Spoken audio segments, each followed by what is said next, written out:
नमस्कार जी।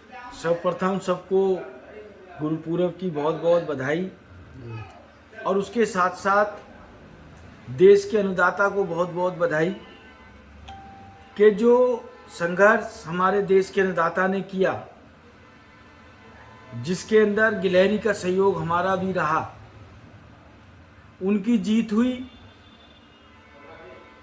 पर मैं एक बात जरूर कहना चाहूँगा, अगर जो सरकार इस कानून को पहले वापस ले लेती तो आज जो ये हमारे 700 किसान भाई शहीद हुए हैं, वो हमारे किसान भाई शहीद नहीं होते, किसी माँ की गोद नहीं उजड़ती, हमारी कोई बहन विधवा नहीं होती। आज इतनी हठधर्मिता के बाद इन कृषि कानूनों को जो वापस लिया है, आज सरकार उन परिवारों को क्या जवाब देगी कि जिनके घर से लाल चले गए?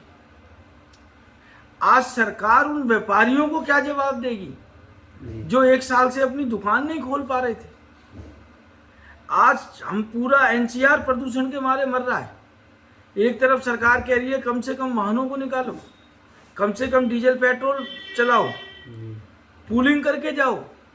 कि हमें चंडीगढ़ जाना होता था, 4 घंटे का रास्ता 8 घंटे में तब्दील होता था, उनको सरकार क्या जवाब देगी? जो आज देश की आर्थिकी का भट्टा बैठा, उसको सरकार क्या जवाब देगी? और सरकार को आगे भविष्य में भी मैं कहना चाहूँगा कि इन सब मामलातों में जो हमारे अन्नदाताओं से जुड़े हुए मामले हैं, इनके अंदर हठ धर्मिता नहीं करनी चाहिए। हठ से कभी भी भला नहीं होता जनता का। सरकार का काम है जनता के साथ मिलके जनता के हित में फैसले ले, जनता के हिसाब से कार्य करे। सरकार का काम हठ धर्मिता का नहीं।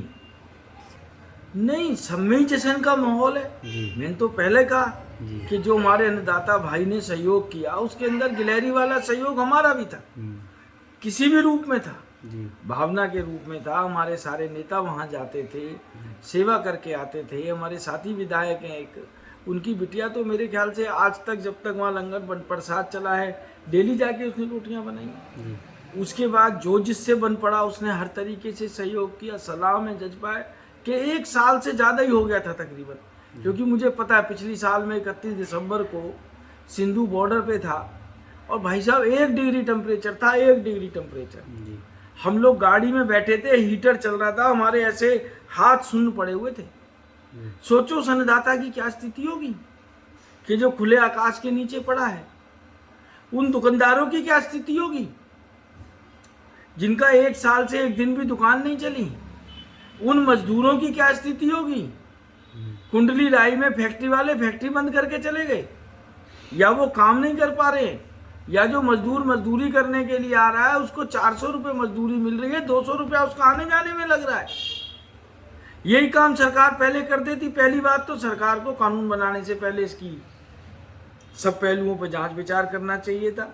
आप किसानों की बात कर रहे हो, किसी किसानों की संस्था ने कहा हो आपसे, किसानों ने मांग पत्र दिया हो, ये कानून बनाना है आपने, इस कानून पे बात करनी है, तो आप इस कानून को लेके आते। और आपने इसके लिए 1 साल लगा दिया। आप इसको पहले करते तो और ज़्यादा खुशी की बात होती।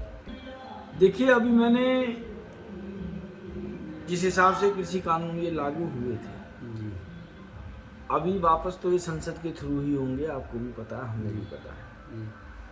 और उस पूरे कृषि कानून में सबसे बड़ा मुद्दा एमएसपी का था, जिसको लेके पीछे मैंने विधानसभा में बाजरे की खरीद को लेके प्रश्न भी लगाया था।